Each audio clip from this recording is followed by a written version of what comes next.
संजय गांधी निराधार अनुदान योजना, श्रावण बाळ योजना, वयोवृद्ध योजना अंतर्गत जे लाभार्थी आहेत त्यांच्यासाठी अतिशय आनंदाची बातमी आहे। कारण राज्य सरकारमार्फत महाराष्ट्र शासनाने एक नवीन GR काढला आहे, ज्यामध्ये सप्टेंबर महिन्याचे निधी वितरित करण्याबाबत हा नवीन GR आहे।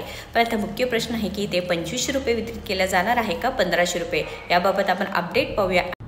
तर महाराष्ट्र शासनांतर्गत हा GR आलेला आहे। विशेष सहाय्य योजनेतील लाभार्थ्यांना अर्थसहाय्याचे वितरण DBT पोर्टलद्वारे करण्याबाबत हा नवीन GR आहे। 22 ऑगस्ट 2025 रोजी हा GR आलेला आहे। तुम्ही बघू शकता शासन निर्णय काय आहे, प्रस्तावना काय आहे। राज्य पुरस्कृत संजय गांधी निराधार अनुदान योजना व श्रावण बाळ सेवा राज्य निवृत्ती वेतन योजना हे सर्व योजनेचे पैसे सप्टेंबर 2025च्या अर्थसहाय्य DBT पोर्टलद्वारे थेट तुमच्या बँक खात्यात जमा होण्याबाबत हा नवीन GR आहे। तुम्हाला आता 1500 रुपयेच मिळणार आहे, कारण 2500 रुपयेचे कुठेही ते मेन्शन केलं नाही। तुम्ही ते टेबल सुद्धा पाहू शकता, जितकी निधी वितरित करण्यात आलेली आहे ही सर्व माहिती यामध्ये आहे। तर संजय गांधी निराधार अनुदान योजनेअंतर्गत जे लाभार्थी आहेत त्यांच्यापर्यंत ही नक्कीच माहिती पोहोचवा आणि आपल्या चॅनलला फॉलो व सबस्क्राईब करायला विसरू नका। धन्यवाद।